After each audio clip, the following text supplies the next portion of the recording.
Assalamualaikum warahmatullahi wabarakatuh. Yang terhormat dosen pengampu Ibu Neneng Sudaryati SEMM. Baiklah, kami dari kelompok 4 yang beranggotakan Muhammad Alkom, Irham, Robiatul Adawiyah, Vina Anggreni, Dewi Rahmawati. Kami akan membacakan konsep-konsep fundamental dalam keuangan syariah. Harta dan akar pengembangan harta. Manajemen harta dalam Islam. Nasihat Nabi yang bisa jadi pedoman, yang artinya harta yang baik adalah harta yang berada di tangan orang yang soleh. Juga hadis yang artinya sebaik-baik manusia adalah manusia yang memberikan manfaat bagi manusia lain. Pedoman dalam manajemen harta secara syar'i. Khusus bagi Islamic Wealth Management, Islamic Financial Planning, harapannya adalah industri ini menjadi industri yang soleh, yang memproduksi dan menyebarkan kesolehan dan semakin membentuk serta melayani golongan orang-orang kaya yang soleh. Mencari harta, niat mendukung ibadah dan amal soleh, mempertimbangkan optimalisasi kontribusi secara waktu. Membelanjakan harta, mempertimbangkan kebutuhan dasar, mempertimbangkan kemanfaatan atau optimalisasi amal soleh, mempertimbangkan kepentingan dakwah. Menyisihkan harta yaitu menabung, investasi atau usaha. Akad dalam keuangan syariah. Akad adalah ikatan kontrak dan dua pihak yang telah bersepakat. Hal ini berarti di dalam akad masing-masing pihak terikat untuk melaksanakan kewajiban mereka masing-masing yang telah disepakati terlebih dahulu. Di dalam fiqh muamalah, kompensasi dibedakan dalam dua jenis, yaitu akad tabaru, akad jiara muawadah. Identifikasi dan transaksi yang dilarang dalam keuangan syariah. Syariah dan keuangan syariah dapat diartikan sebagai jalan yang harus ditempuh yang mestinya dilalui. Hubungan antara syariah dan fikih adalah fikih merupakan penafsiran ulama terhadap syariah. Prinsip muamalah dalam Islam. Sesuai dengan hukuman dasar muamalah bahwa segala sesuatu diperbolehkan kecuali ada larangan dalam Al-Quran atau As-Sunnah.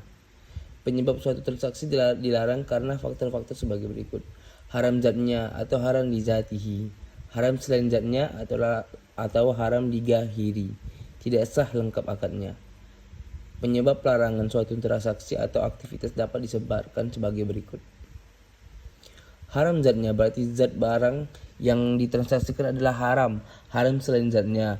Sesuatu dapat menjadi haram bukan karena zatnya haram takdis atau penipuan, didasarkan pada prinsip kerelaan antara kedua belah pihak sama-sama ridho ikhtiar.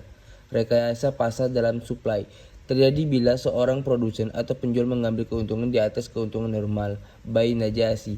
Rekayasa pasar dalam demand terjadi bila seseorang produsen menciptakan permintaan palsu, seolah-olah ada banyak permintaan terhadap suatu produk sehingga jual produk itu akan naik.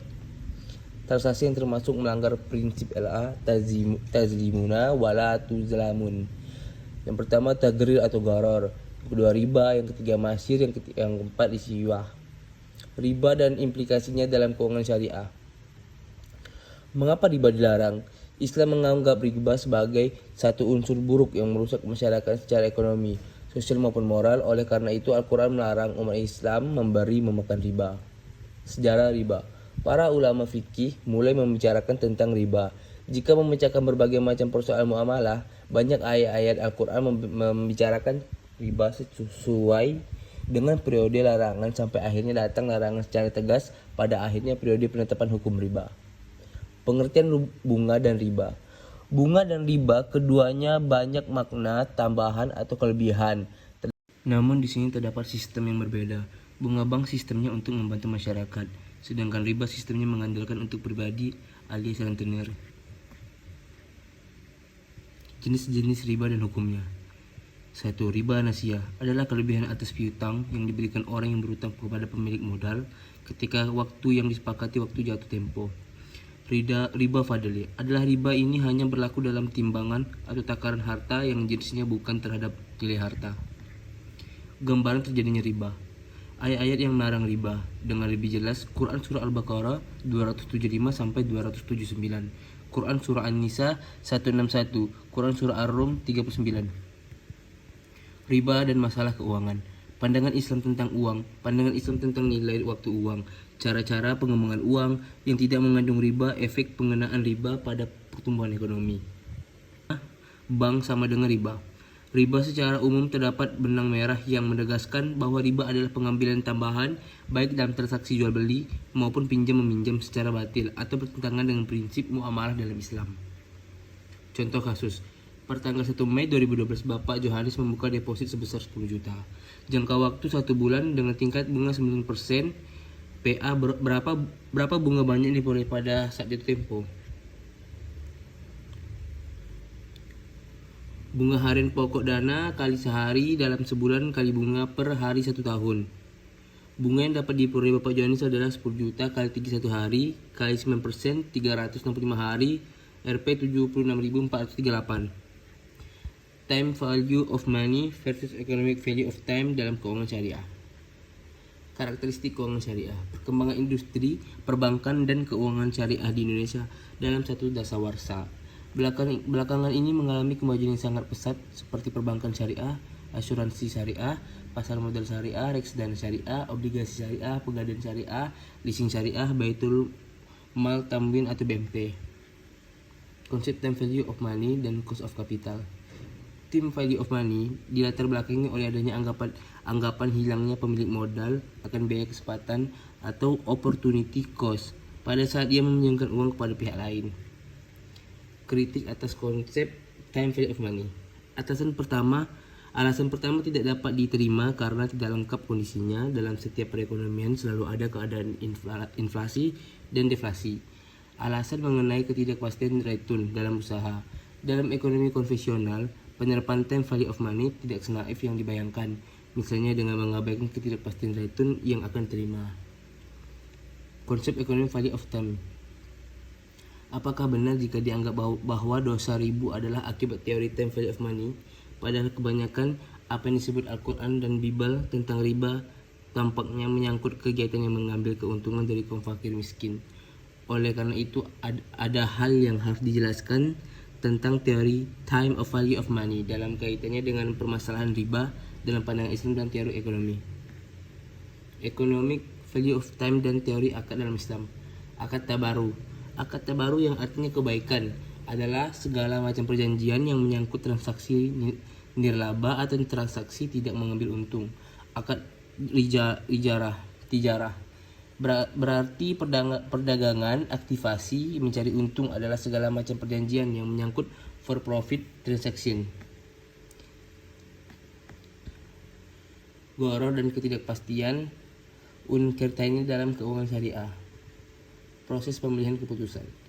Dalam konsep ekonomi neoklasik dibedakan 3 teori tentang pengambilan dalam suatu ketidakpastian, yaitu faktor alam, tindakan pembuat keputusan, dan konsekuensi dari tindakan. Beberapa studi dan penelitian kemudian mengkritisi ketiga konsep tersebut karena mengabaikan atau tidak dimasukkan konsep pilihan dalam pembuatan suatu keputusan.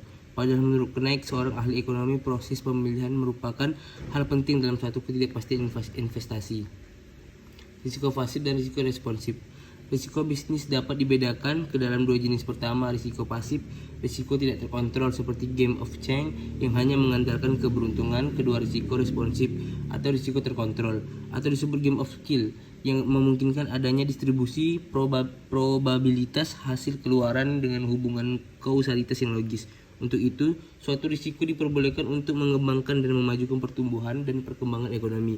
Risiko yang dibolehkan adalah risiko responsif yang dapat menciptakan insentif atau rangsangan untuk melakukan usaha atau entrepreneurship dan memberi nilai tempat suatu pekerjaan. Spekulasi, proyeksi, dan bisnis investasi dalam Islam. Bisnis dan investasi dalam Islam. Hasil investasi di masa yang akan datang sangat dipengaruhi banyak faktor, baik faktor yang dapat diprediksikan maupun tidak faktor-faktor yang dapat diprediksikan atau dihitung sebelumnya adalah berapa banyaknya modal, berapa nisbah yang disepakati, berapa kali modal diputar, sementara faktor yang efeknya tidak dapat dihitung secara pasti atau sesuai dengan kejadian adalah return perolehan usaha. Spekulasi dalam investasi. Sebagai institusi keuangan modern, pasar keuangan tidak terlepas dari berbagai kelemahan dan kesalahan. Salah satunya adalah tindakan spekulasi. Para investor selalu mempertahankan perubahan pasar, membuat berbagai analisis dan perhitungan, serta mengambil tindakan spekulasi di dalam pembelian maupun penjualan saham. Aktivitas ini membuat pasar tetap aktif, tetapi aktivitas ini tidak selamanya menguntungkan, terutama ketika menimbulkan depresi yang luar biasa. Return dan risiko dalam keuangan syariah. Perhitungan return. Return dalam bahasa sehari-hari disebut dengan tingkat keuntungan atau kembalian modal atau MAAN. Tingkat keuntungan return yang diharapkan dan risiko. Risiko bisa didefinisikan sebagai kemungkinan penyimpanan dari hasil yang diharapkan.